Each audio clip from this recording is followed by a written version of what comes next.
Welcome to my video.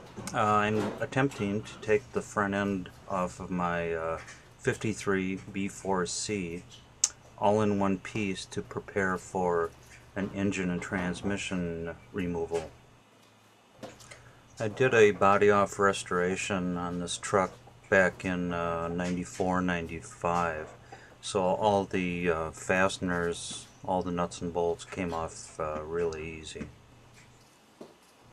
The inner fender wells are still attached, so what I did was hook a strap on the front hooks for the hood latch and have a cherry picker attached to the middle of that.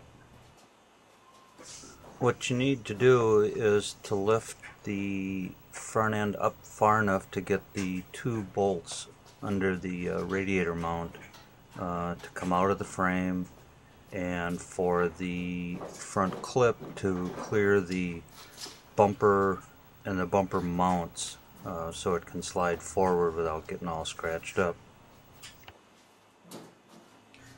One thing to check for is the lower hose on the heater core. In my case, I just removed the lower hose because it had, my right inner fender well had this notch cut out of it with a torch that I was never able to figure out why they did that, but I believe now that this front end has been off in one piece before, and somebody, rather than loosen the heater core and push it in, just torched the opening in the fender well.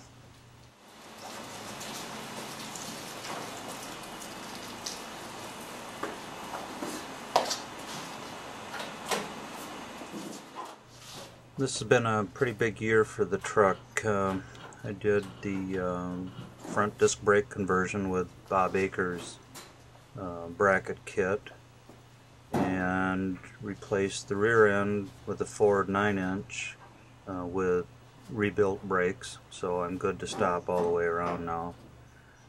Finished up the interior and now put in the T5 and should have a pretty sweet driving truck when we're all done here.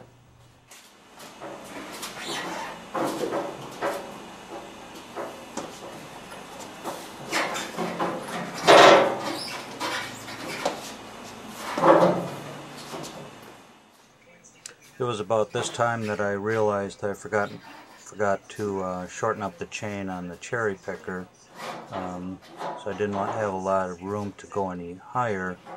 Plus, this way it allowed me a little bit more control with the fender, going slowly over the tire, and it kind of held it in place.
That's probably the best information, some of the best information I've gotten off the forum.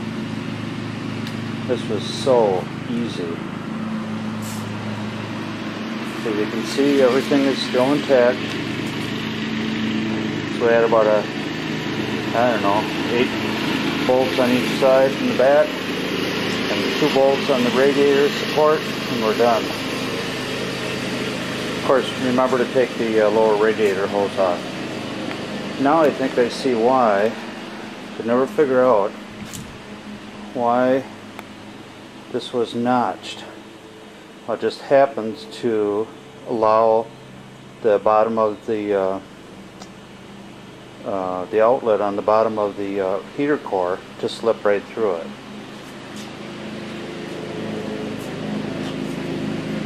So this motor was all spruced up back in I'll say 95. So it weathered pretty well.